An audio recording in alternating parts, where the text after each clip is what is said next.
Boa noite. Boa noite, minha gente. Sejam todos bem-vindos. Olá. Sejam bem-vindos ao sexto dia, gente. Sexto dia da nossa segunda jornada de logoterapia online. Olha que carinho. Conseguimos, já quase terminando a nossa segunda jornada. Quero receber a todos vocês com muito carinho. Muitos estão aqui já, né, uma semana praticamente, bebendo do conteúdo de Viktor Frankl e tem edificado muito as nossas vidas. Gente, quero agradecer a presença de todos. Para quem não me conhece, meu nome é Luciana, sou cofundadora da comunidade Berçabeia das Graças. E hoje, oi Joseli tá fiel, ó. Tudo bem? Maria Fernanda, Camila. E nós estamos com esse objetivo desde a primeira jornada, né, gente? A primeira jornada foi trazer um pouco dos temas mais atuais e como Frankl e como a logoterapia consegue ver, consegue perceber e contribuir nas várias temáticas. Essa jornada também. Hoje, por exemplo, nós vamos falar sobre logoeducação. Vê se não é um tema bacana. Quem gostou do tema de hoje, né, gente? Logoeducação. Educar para a responsabilidade. Nos tempos de hoje, vê se não é um baita tema com Érico Franco. Érico, ele tem destinado um tempo da sua vida só para estudar sobre quais são as contribuições de Viktor Frankl na educação. Então, por isso, eu já agradeço a presença de todos. Deixa eu falar uma coisa muito importante para vocês. Todos que estão aqui com a gente, olha, vão ter a oportunidade de concorrer a 2 livros de logoterapia. 2 livros. Então, nós estamos numa parceria com a Vozes e, na verdade, tivemos esse presente. Todos que estão aqui vão lá na bio, vai ter um linkzinho, você clica no link e vai te levar para fazer um cadastro. Você faz esse cadastro e você já está concorrendo. Além de estar concorrendo a 2 livros que amanhã nós vamos sortear, fica ligado, amanhã, o Érico já está aqui, ó. Amanhã nós vamos sortear e também você vai estar já, olha, com seu cadastro feito para receber o primeiro e-book da primeira jornada de logoterapia online. Sabe aquele conteúdo todo que aconteceu na primeira jornada, sabe? Então, todo aquele conteúdo vai agora ser recheado, vai acontecer, o resultado disso vai ser um e-book. Olha que beleza! Você que quer ter um pouco mais o conteúdo de Frankl nas suas mãos, é só ir lá, se cadastra, tá bom? Muito obrigada pelo carinho de todos, muito obrigada. Vamos iniciar? Vamos chamar o Érico? Érico já está aqui com a gente. Eu quero ter a honra de falar com o Érico hoje. Muitos já estão da educação, querem ouvir um pouco mais falar sobre a logoeducação. Por isso eu quero trazer aqui. Oi, Érico! Olá, Luciana, tudo bem? Seja bem-vindo na segunda jornada de logoterapia online. Muito obrigado pelo convite mais uma vez. É uma alegria. Temos muitos profissionais da educação hoje aqui, Érico, muitos, querendo saber um pouco mais sobre as contribuições de Viktor Frankl na educação. Bacana isso, Isso é né? bom, Muita gente bacana, querendo saber. perfeito, né?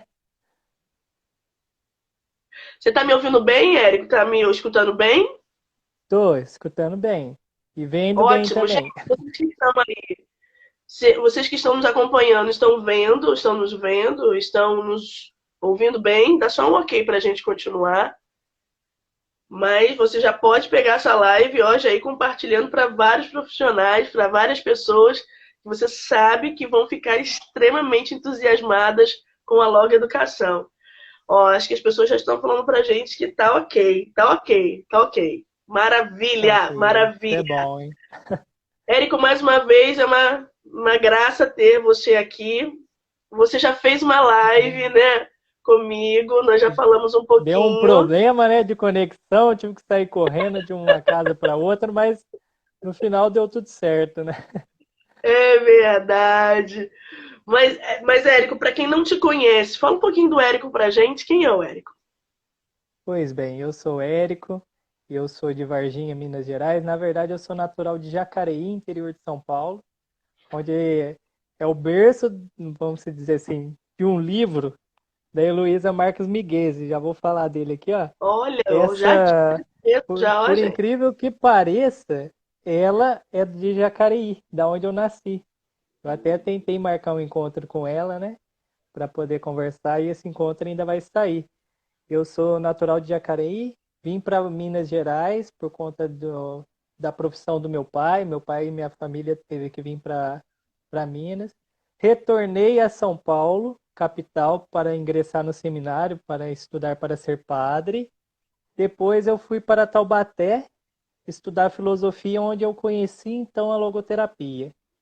Eu pedi o afastamento do caminho vocacional, voltei para Varginha. Eu me casei, tenho uma filha de 2 anos, chamada Isabel, e ela é o motivo principal da minha logoeducação, do meu estudo para a logoeducação. Pensando nela, eu comecei a trabalhar então a essa questão do sentido da vida. E eu venho dedicado à leitura dos livros de Viktor Frankl e de uma maneira muito que autônoma. Recentemente que eu iniciei com os cursos, mas eu comecei a estudar logoterapia mesmo por conta própria, no ônibus, indo trabalhar às 5 horas da manhã, com um livro lá, anotando com a maior dificuldade, mas eu percebo o resultado disso das pessoas que seguem o meu perfil lá no Instagram e o resultado que isso tem trago para minha vida é impressionante. Eu não esperava alcançar tamanha proporção, né? Porque a logoeducação você sabe muito bem, não é algo muito propagado ainda. É algo muito recente, vem dando os seus primeiros passos É agora. verdade, é E verdade. não tem tanto estudo que você possa se aprofundar. Eu mesmo sei, conheço poucos livros, poucos autores profissionais que se dedicam a isso. E aí também é uma grande dificuldade, mas nós não podemos desistir e quem sabe nós podemos contribuir com um conteúdo relevante para aquelas pessoas que desejam saber sobre logoeducação e educação para o sentido da vida. É verdade. Parabéns pela iniciativa, parabéns pela motivação, que nada mais é que o próprio sentido, né, Érico? Uhum, justamente.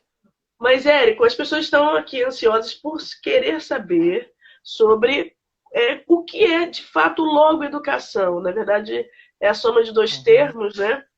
E como, de fato, o pensamento de Viktor Frankl pode ajudar numa nova visão da educação. Você poderia explicar para a gente, já nesse comecinho? Perfeito, vamos lá. Primeiramente, eu não queria entrar muito no conteúdo filosófico, porque senão delongaria demais e não teria tempo para a live. Mas nesse livro aqui, ó, Logoterapia e Análise Existencial de Viktor Frankl, ele define o termo logos como sentido e espírito, no sentido não do espiritual religioso, mas no nous, né, do grego, que é uma terceira dimensão que a logoterapia vai trazer para a psicologia. Mas então, logo, vamos trazer nesse sentido específico de sentido. E educação, é claro, que é que vem da palavra do latim, que é educar, educare, né?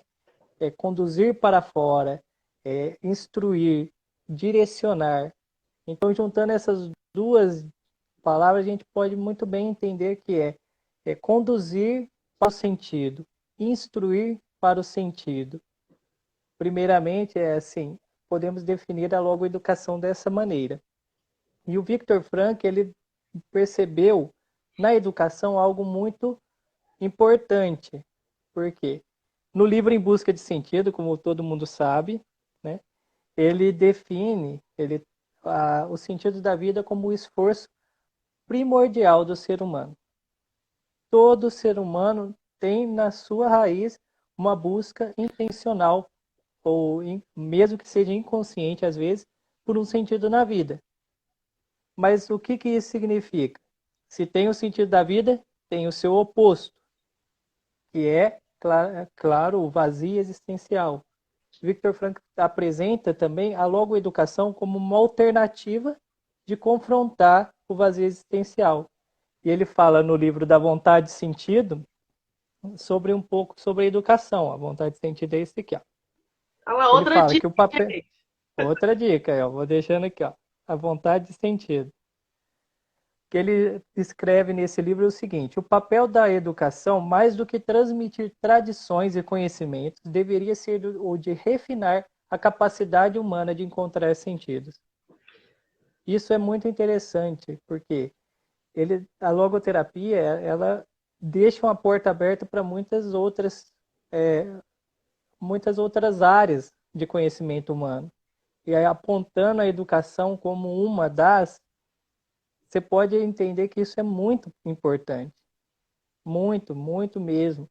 Porque educar é uma base. É uma base que começa primeiro na família. Cabe primeiramente aos pais. Quem nunca escutou aquele termo, né? Educação vem de casa. Sim. Isso é fato. Não é um papel da escola educar moralmente, né? Mas apresentar o conhecimento, o conteúdo teórico de alguma das matérias específicas.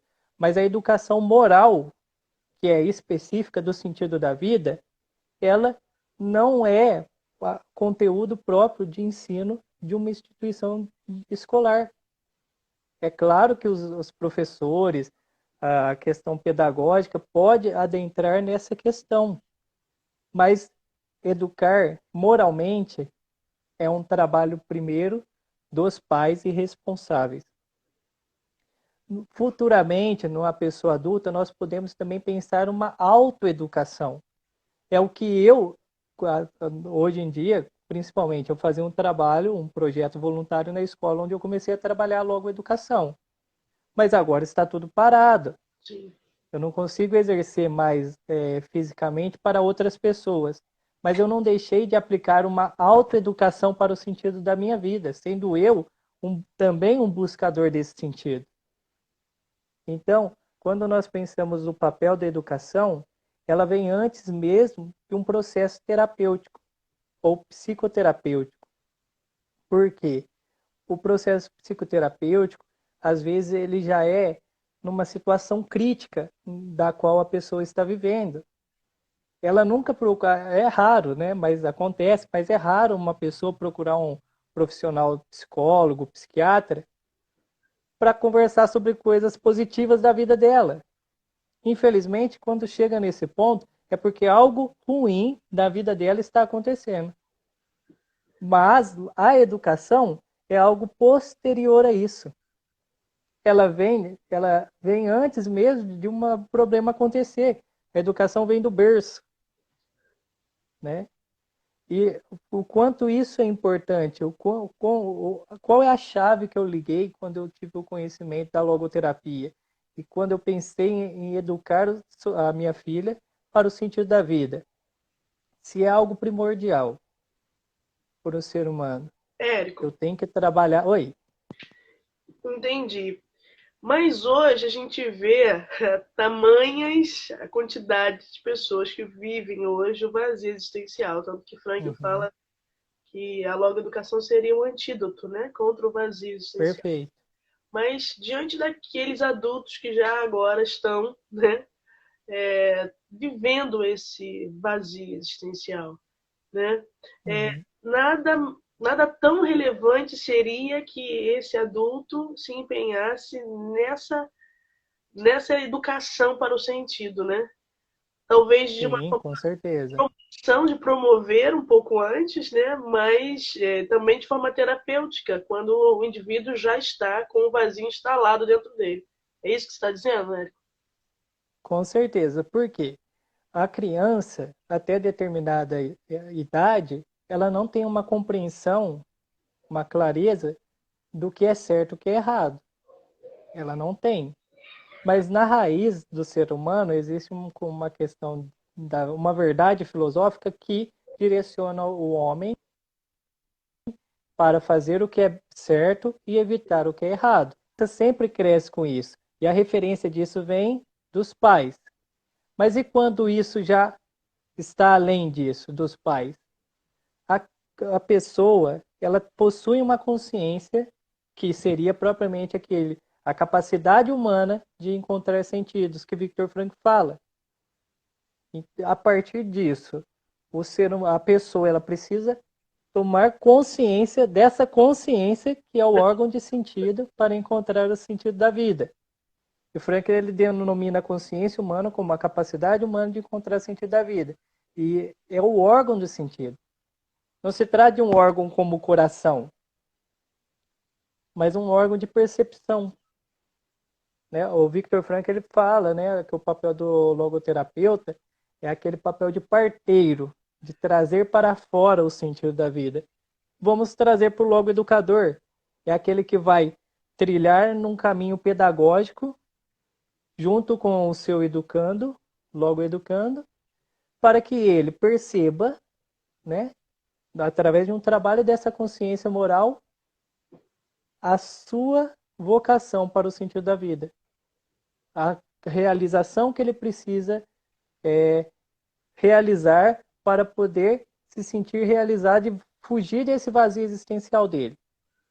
Pensando numa educação do adulto, nada mais é que trabalhar a questão da responsabilidade. É diferente de trabalhar a responsabilidade com as crianças, mas nós podemos trabalhar, sim, uma responsabilidade com o adulto. Aí nós já entraria no tema da educação para a responsabilidade.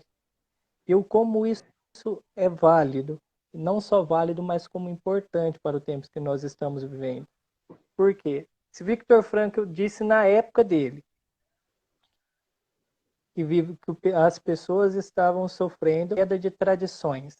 O que é tradição? Vamos definir num sentido mais simples aqui. Tradição é aquilo que vai trazer um conteúdo para vai trazer um conteúdo para uma cultura, uma forma de viver, né? Uma questão histórica de um povo, né? Bem simples, resumindo. Também o esvaziamento de valores. Os valores é justamente aquilo que a pessoa tem como uma motivação para viver, seja através de uma entrega amorosa, né, como Viktor Frankl ensina, seja uma contemplação da natureza, os valores de vivência, seja num serviço, numa prestação de serviço que eu consigo oferecer de uma maneira única e irrepetível, diferenciando no meu caráter individual, não naquilo que as outras pessoas podem fazer igual, e também no sofrimento, numa situação difícil, entrando nesse assunto de quarentena, pandemia, dessa situação delicada que nós estamos vivendo. Nós falamos isso na outra aula, na outra. É relevante trazer de volta. Existem pessoas que se entregam a essa situação, desistem, mas existem outras pessoas que conseguem sair dessa situação de uma maneira heróica, seja enfrentando as dificuldades da doença ou de uma maneira ajudando outras pessoas. Isso é muito lindo.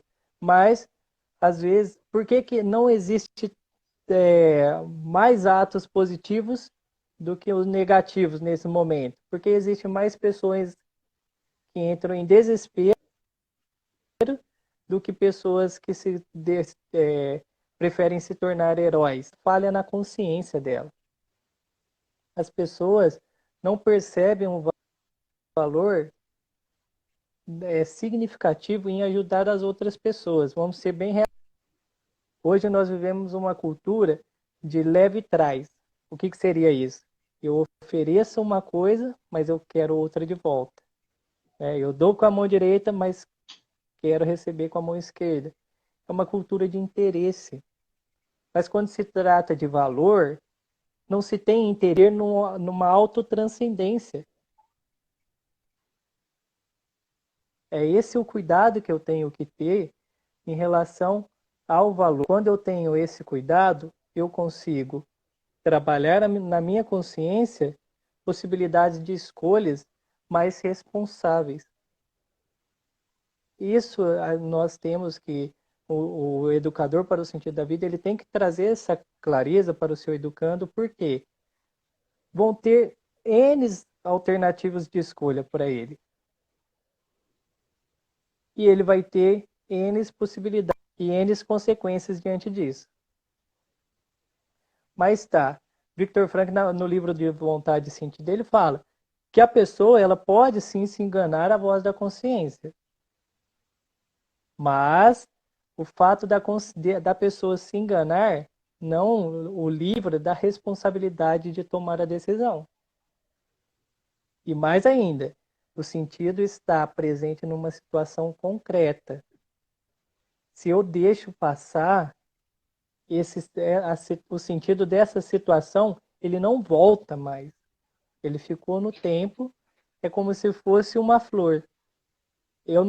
Se eu vou lá, eu rego esse sentido, eu rego. Chega um momento que eu deixo de regar, porque eu não consigo ver o brotinho dela nascendo, da semente. Desisto. Aí eu permito que ela fique no sol. Mas aquela semente, a raiz daquela flor, sempre vai, independente dela brotar para fora do vaso ou não. Ou seja, o sentido está ali. Eu preciso fazer uma escolha diante dele.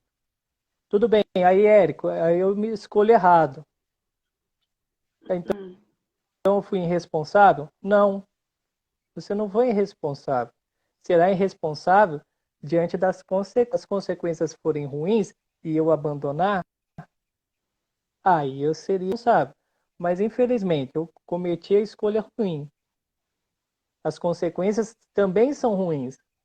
Mas diante das consequências também, eu tenho outras possibilidades de escolhas e decisões que eu posso fazer responsavelmente, ainda mais, refletindo o erro da primeira decisão de tomar a escolha certa.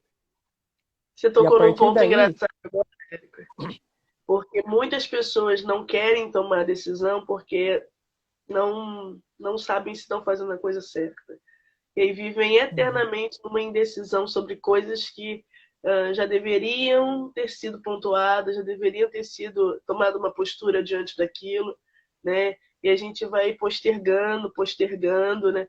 Parece que, Érico, conforme você está falando, eu estou entendendo que isso vai somando, né? São possibilidades que não são realizadas. Não existe ali, eu não encontro o sentido, né? Então aquilo de uma forma a longo prazo vai se transformando em algo que daqui a pouco é o vazio existencial, né? justamente, porque qual que é a preocupação? Diante de uma decisão, eu tenho que assumir uma escolha. Sim. Isso é fato, é uma realidade. Só que, se eu saio, se eu tiro essa responsabilidade e deixo de escolher, eu já estou fazendo uma escolha por não escolher. Então sempre tem essa escolha, independente. Se eu não escolho o que é certo, obviamente eu já estou escolhendo aquilo que é errado. Isso é a realidade da escolha. E assumir a responsabilidade diante disso é crucial. Por quê? No sentido da vida, nós não temos a clareza do que seria o nosso sentido último, o sentido da nossa existência. Isso é fato, Viktor Frankl deixou claro isso. Mas nós temos os fragmentos desse sentido último no decorrer da nossa história. É como aquela, né, de pedra em pedra eu construí o meu castelo. Né? As dificuldades me trouxeram pedras no caminho, mas aquelas pedras que eu fui pegando, hoje eu tenho um carro. Isso, assim, é o sentido último. Mas se eu não deixasse essas pedras no caminho, será que eu teria esse castelo? Eu acho que não.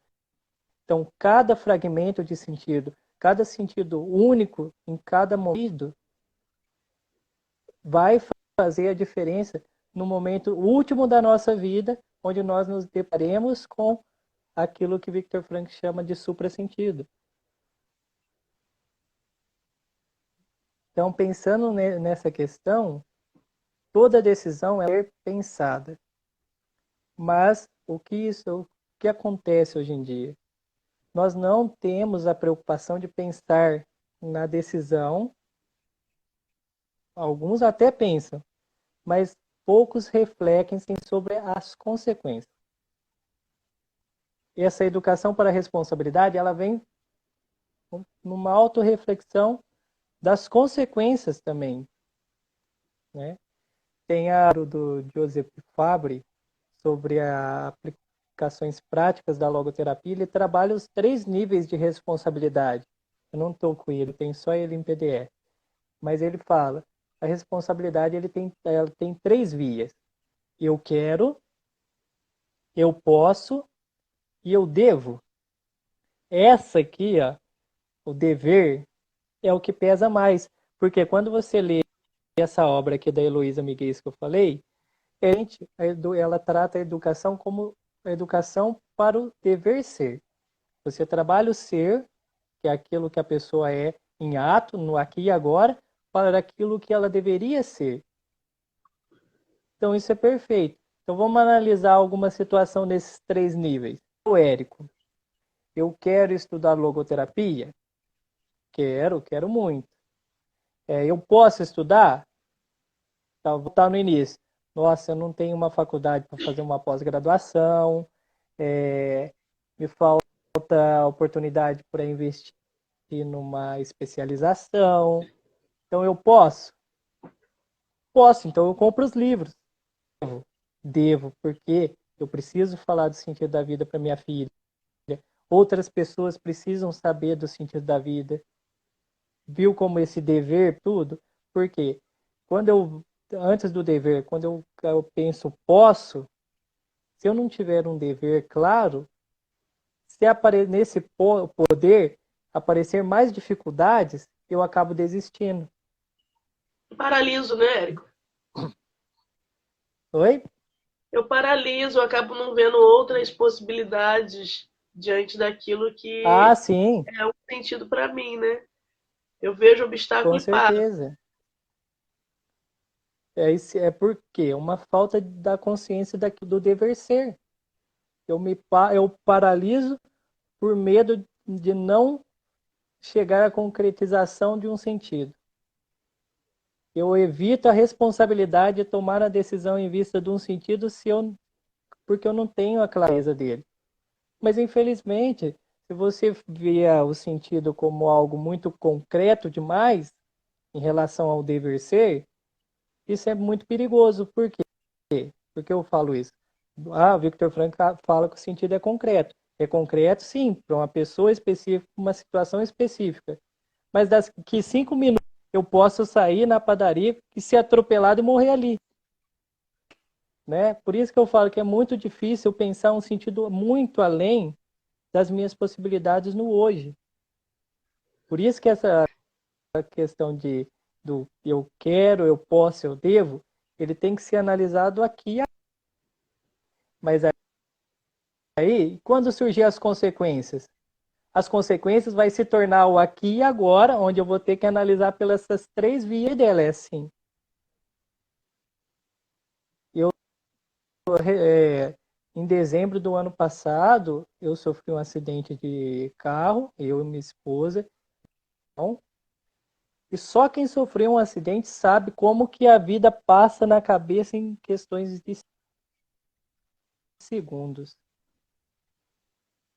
2 horas Peraí que para a sua acontecer, se voz tá ruim pra gente, Érico. Vocês estão tá escutando bem o voltando? Érico, gente? Sua voz tá dando meio que um eco assim Deixa eu ver. estranho. Me dá um É o áudio ok. que tá ruim? Tá fazendo um eco assim, não sei por quê. Será que eu vou... Deixa eu tentar tirar o fone de ouvido. Ver se Aqui melhorou não é agora. problema no fone, não. Não era o fone não, né? Não sei, eu acho. Vamos tentar. Deixa as pessoas darem um ok. Vocês estão ouvindo bem o Érico, gente? Deve ser a nossa grande internet. Fala um pouquinho pra gente, Érico, pra ver se tá chegando bem. Mas tá compreensível. Um está falando que tá falhando, outro está falando que tá certo. Pessoal, vai Então comentando aí foi. pra gente dar continuidade. Qualquer coisa eu posso falar com mais tranquilidade. Você tava no acidente, Érico, falando. Não entendi, Luciano. Você tava no acidente, falando sobre o acidente. Ah, sim.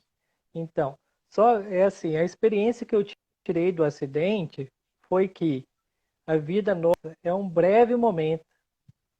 Não lembro é, que santa agora, né? Eu acho que é Santa Teresa Terezinha. d'Ávila, que é Santa Teresa que fala, né? Até a Kelly Patrícia tem uma música que me fez refletir sobre isso, né? A minha vida é um brevíssimo segundo, né? Um brevíssimo instante. Mas infelizmente é isso. Se for olhar a nossa história, tem 2000 anos depois de Cristo. E quantas burdoada de anos que tem aí aqui que sou eu, Érico, com 27 anos. Nada, é um vento, é um sopro, é um passar. Mas o que vai me fazer diferente nesse tempo? É aquilo que eu ofereço para o mundo. É o sentido da minha existência, que ela passou, independente de ter sido pouco tempo, 27 anos, mas que ninguém apaga. Muitas pessoas nunca vão ouvir falar quem foi o Érico, mas a Luciana sabe quem é o Érico. Outras pessoas que estão assistindo a nossa live conheceram o Érico. Isso já se tornaram uma realidade para vocês que ninguém apaga. Vocês podem esquecer, mas que isso aconteceu, ninguém pode negar. Isso é interessante, né? Então, quando a minha vida passou num brevíssimo momento ali, eu falei, agora que eu tenho que dedicar ao sentido mesmo da minha vida, a realização de um propósito pessoal. Porque eu não posso deixar uma tragédia rompa com essa busca desse sentido que ainda não está concretizado, não está realizado. Está conseguindo compreender agora? O áudio tá legal, Luci? Sim, sim. Acho que Ah, todo mundo está ouvindo então, a gente. Eu penso que essas experiências são experiências de despertar, né? De despertar para a de vida, né? despertar, Aprender também só a justamente, partir de certas experiências, né, Érico? Que nós com conseguimos certeza. ter real noção do quanto Uhum. breve e o quanto sagrado é a vida, né? Eu penso, eu até ia perguntar para você sobre se você pensa essa dificuldade de escolher, né, de decidir, a responsabilidade por decidir a cada possibilidade. Você pensa que essa dificuldade que o ser humano hoje, no tempo atual, tem de decidir diante das pequenas possibilidades da vida, é porque hoje, mediante tudo que vem nos acontecendo, né, o ser humano está muito desinstalado da realidade, o ser humano está muito fora da realidade. Parece que ele não está com os pés fincados. Ele passa, ele, como está muito ativista, né? Parece que ele vive e o automatismo vai gerando essa anestesia da consciência, talvez. Posso chamar assim, Eric? Olha, pode sim. Vamos, eu não, é que a gente não consegue indicar via aqui também. Mas eu vou trazer eu vou indicar um vídeo para que vocês assistam. Eu não sei o nome, mas eu procuro lá o menino e o violino. Aí aparece um desenho que explica muito bem essa realidade. Esse vídeo, Luciana, é um menininho que ele começa sendo moldado pelo pai a viver uma vida rotineira como todo mundo vive. Só que ou seja, o pai tem que ir para o percurso do trabalho, o menino tem que ir para o percurso da escola. Só que nesse caminho, nesse trajeto, o menino que ainda não está condicionado às situações, às circunstâncias, ao contexto, ele consegue perceber o seu redor. Enquanto todo mundo está indo mecanicamente para um rumo, ele desvia o olhar e vê um violinista numa praça, tocando sozinho, sem ninguém parar para escutar. Mas o menino fica encantado com aquilo. Aí o menino chega na escola, o pai vai para o trabalho. Aí o que acontece enquanto todo mundo está lá fazendo o dever que o professor está fazendo lá na escola, desenhar o homem com violino. Aí ele chega em casa, depois da vida rotineira do pai, o pai cansado da rotina, entrega o desenho colorido para o pai, e o pai olha, descarta o desenho, porque ele deveria fazer aquilo que todo mundo estava fazendo, que era os deveres de soma do preto e branco. Só que no decorrer da vida dessa criança, ele começou a entrar no eixo daquilo que a sociedade impunha para ele. Essa animação, a like, isso mesmo. Aí ele começa a entrar no eixo e, por fim, ele entrega um desenho preto e branco, um desenho não, uma conta daquilo que ele aprendeu na escola em preto e branco para o pai. Só que o interessante é que você percebe que, assim, no começo do vídeo, da animação, ele é laranja. E as outras pessoas ao seu redor são cinzas, sem cor, sem vida, vamos colocar assim. E ele vai perdendo a vida dele quando ele entra nessa rotina. Ele deixa de escolher aquilo que ele queria, que era parar, sentar e escutar o violinista, para viver aquilo que os outros que o pai percebeu que ele perdeu a cor, porque o menino perdeu a alegria e se igualou às outras pessoas. Choque da realidade, choque da consciência desse pai na animação. Pegou o filho e foi com o filho na praça para ver o violinista. Mas, consequência do destino, o violinista já não estava mais lá. E o que aconteceu? O pai ficou brincando com o violinista, se eu não me engano, foi isso mesmo. O pai se fez do violinista, mas sem o violino. Essa escolha do pai de romper com o condicionamento que todo mundo estava ali, trouxe alegria, trouxe cor e esperança para o seu filho novamente. Vamos entrar nessa questão quando você fala como é muito difícil a pessoa escolher hoje em dia. Sim, é muito difícil. Por quê? Nós estamos muito acostumados a viver assim, ó, tampado igual cavalo, em uma decisão só. Qual é essa das pessoas estão fazendo? E qual que é o perigo disso?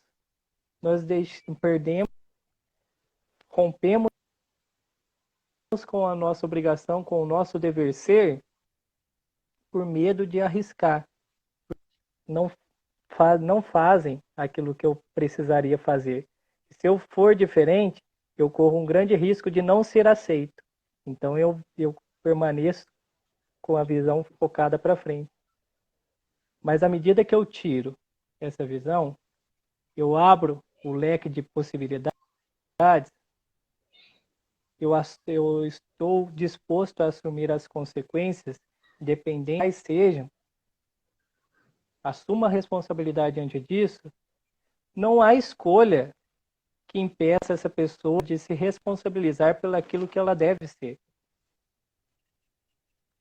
seja ela numa questão profissional. Eu estava assistindo anteriormente da live, o Em Busca da Felicidade, que conta um pouco da vida de um pai que se desdobra para cuidar do filho. Mas assim, eu comentei que eu iria falar um pouco do filme da Moana. O filme da Moana, ela explica muito bem esse sentido, né? Moana que nasceu num costume, numa tradição, em uma ilha. E a avó dela conta no início lá, conta a história de que Maui roubou o coração e por isso tantas tragédias estavam acontecendo.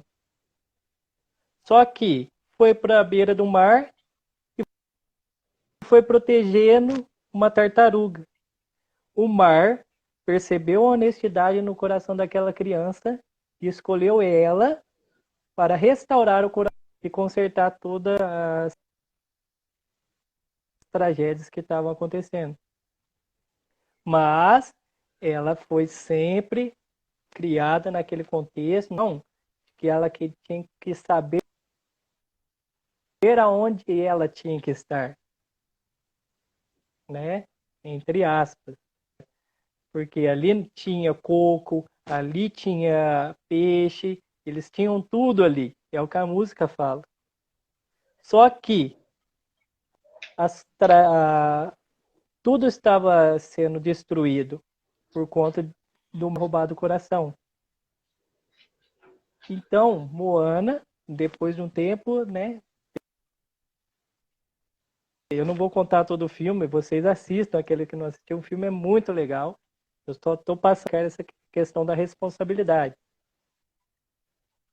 Moana, ela assume uma escolha, uma decisão errada pela tradição e pela cultura que ela estava sendo imposta para ela, e entra em alto mar e vai restaurar o coração de Tefiti. E ali, então, ela encontra o Maui, o mar, né, conduz ela até o Maui, que teria que restaurar o coração. E a figura do Maui ela é muito interessante. Assim como o filme do Pinóquio, o grilo faz o papel de consciência, aquela tatuagem do próprio Maui faz esse trabalho de consciência com o Maui. Não sei se vocês pararam para perceber. Foi enfrentar Tefiti, quase quebrou o anzol, e ele decide não ir mais. E Moana tem que ir sozinho depois. Só que a tatuagem conversou com ele, né? Isso o filme não fala. Para que ele voltasse, ajudasse Moana a cumprir o seu dever. Porque os dois fizeram um acordo de que se Moana conseguisse um anzol pro Maui teria que recolocar o coração de Tefiti. A consciência do Maui não tirou essa responsabilidade de ter que ajudar Moana. Mas nesse momento que Maui sai, a avó de Moana, que tinha... Não vou falar o filme, assistam. A avó de Moana novo e mostra para ela quem ela é e o que ela deveria fazer. Aí é impressionante, até emociono, de verdade. Filmes assim tem feito para mim muito bem, até me emociono. Por quê? Às vezes nós ficamos muito presos a um rito, seja de trabalho, ter que acordar cedo, mesma coisa. Mas isso não tira a nossa individualidade, a nossa particularidade em relação à vida. Eu posso, sim, acordar às 5 horas da manhã, como muitas outras pessoas fazem. Mas a minha motivação não é diferente delas. Tem que ser diferente. Então, Moana toma ao encontro de Tefiti sozinha. Nisso, Maui volta e vai ajudar Moana. E aí o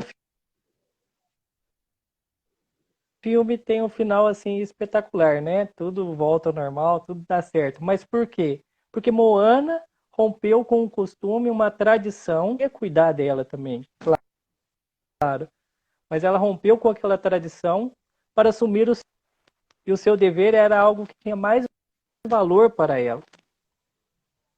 E se ela não a dever, a sua ilha também, com as suas tradições, iriam acabar, iria se eximir.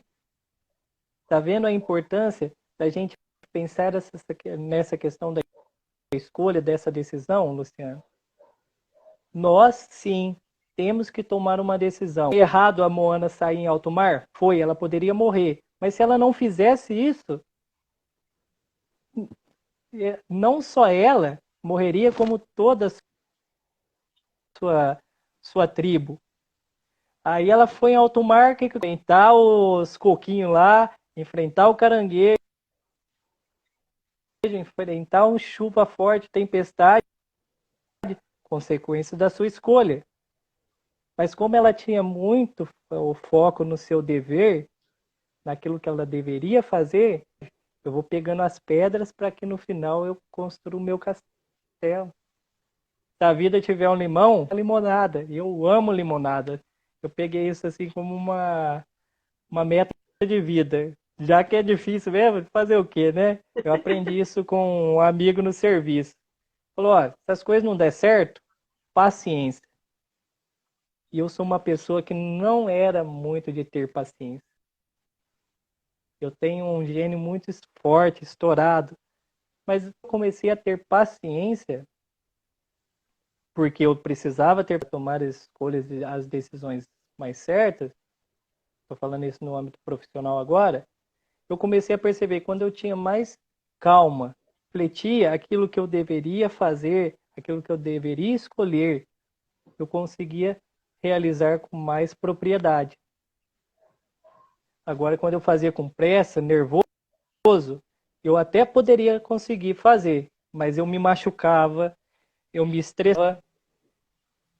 E, ou seja, esse se machucar, esse se estressar, é algo desnecessário.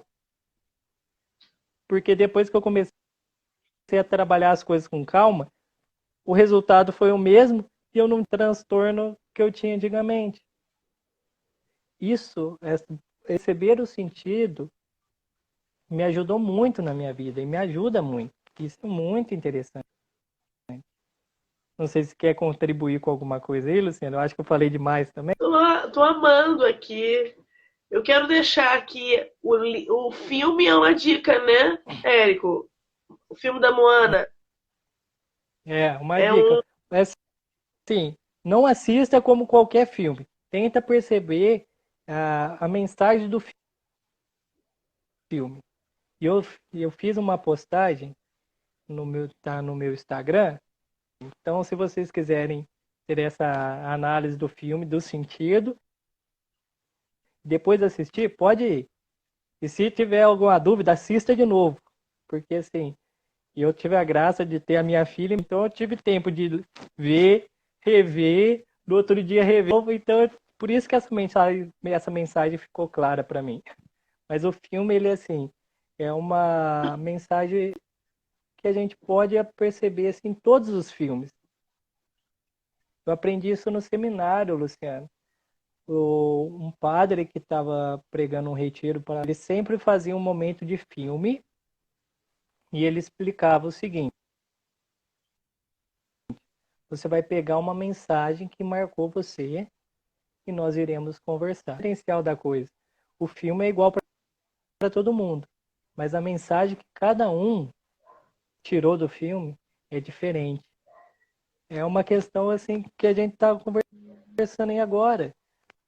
Todos Você está estavam falando, no mesmo lugar, no mesmo local. tá me lembrando quando o Marcos, na primeira live que a gente teve nessa jornada, o Marcos falava sobre como ler, né? Ele falava que para ler Viktor Frankl precisa ter a consciência desperta e, na verdade, você citou a paciência, né? Que é a capacidade de ir além, né, daquilo que só as linhas ali do que está escrito.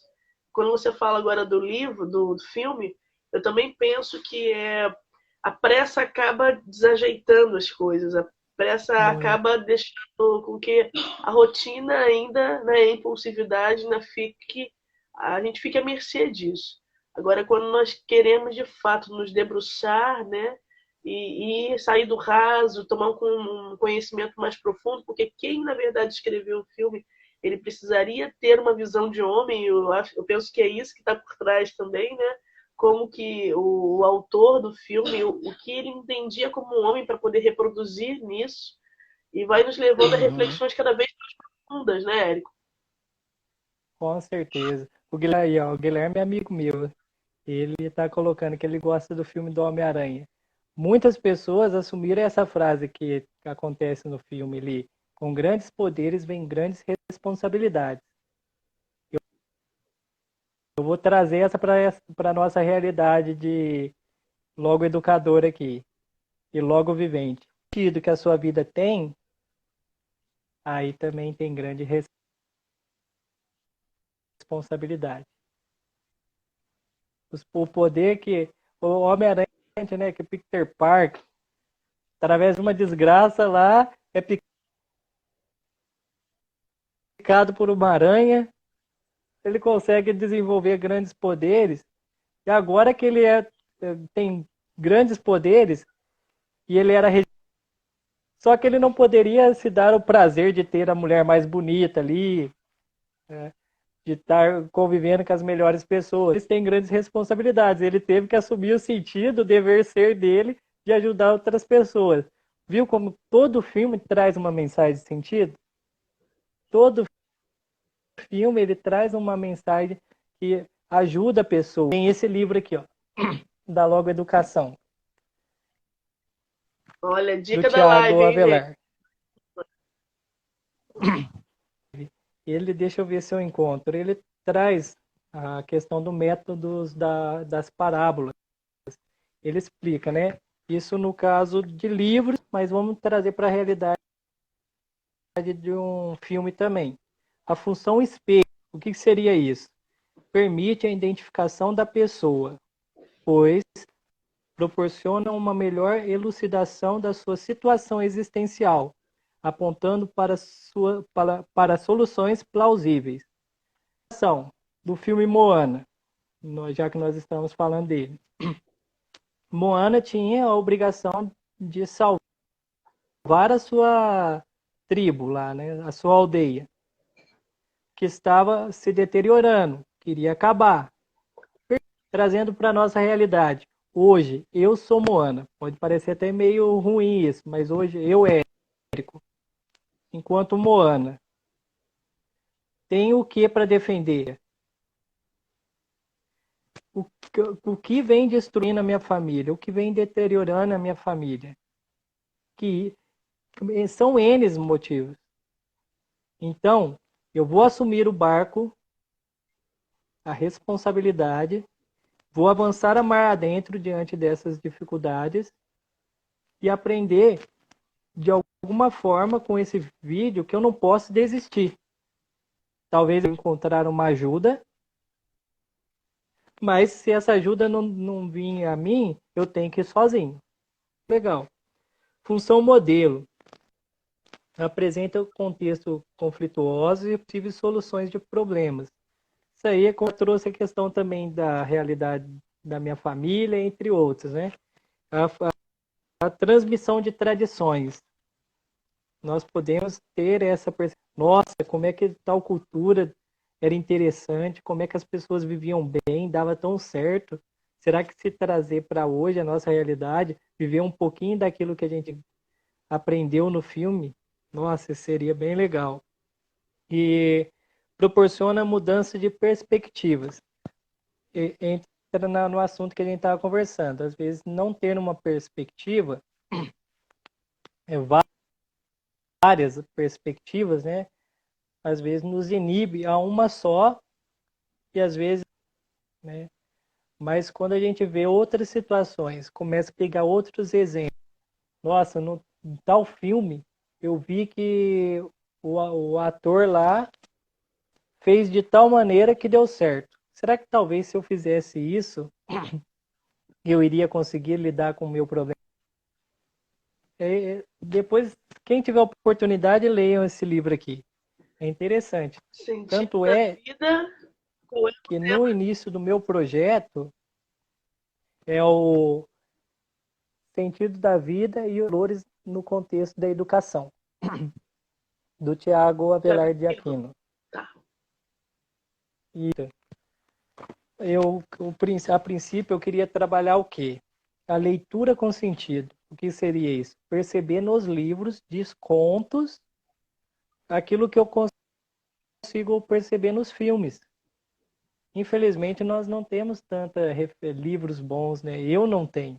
Existem, mas eu não tenho, né? Por exemplo, você pega A Morte do Ivan Ilitch. É um livro excelente que fala sobre a questão do sofrimento. Tem um livro espetacular que eu li, reli, estou para reler de novo. O Velho e o Mar. Já chegou a ler esse livro ou já ouviu falar? Já ouvi. Eu não li, mas já ouvi. Esse livro é sensacional. Ele traz a realidade de um velho pescador, já de longa data, que, por azar da sua velhice, pouca força, pouca disposição, em um barco não tão bom quanto os dos outros novos pescadores, dá mais peixe como antigamente. Mas um jovem que acompanha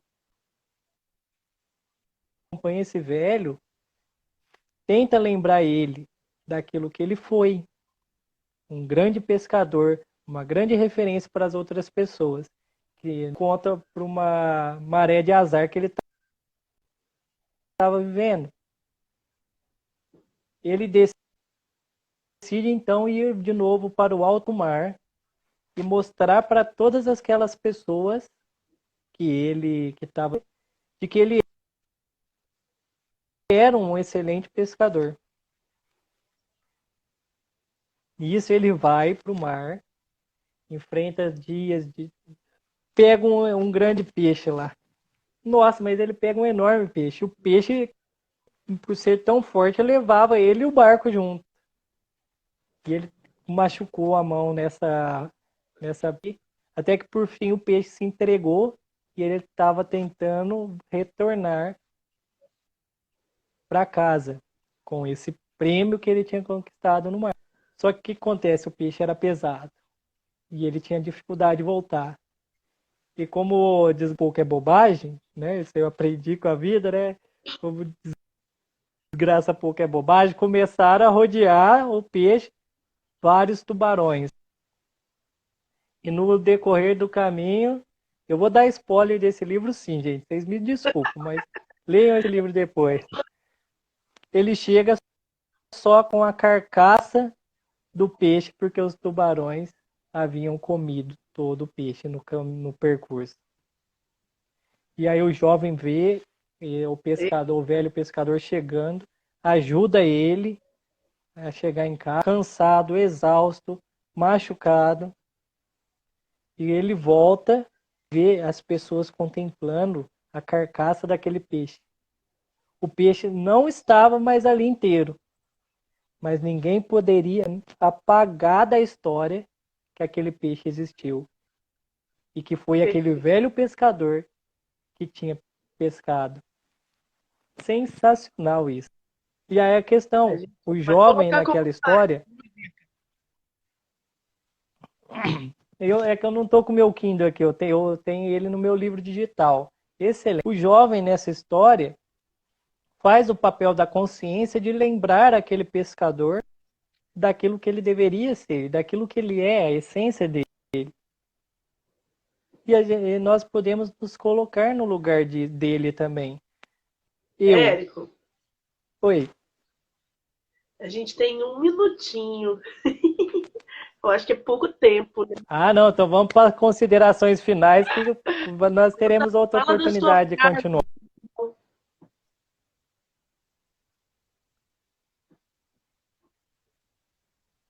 Cortou um pouco aqui o vídeo. É a sua frase. Frank, voltou ao normal? Como ele é para nós. Vou falar a frase. Então. Eu não vou mudar muito a frase de Franco para esse tempo, que eu acho que ela cabe e encaixa perfeitamente. Quando aquela repórter pergunta para ele, né? Frank, por que certas pessoas em nas mesmas circunstâncias, uma se entregam ao desespero Sim. e a outra não? Eu vou resumir isso tudo numa fração aqui que ele fala, né? D é igual a S menos S.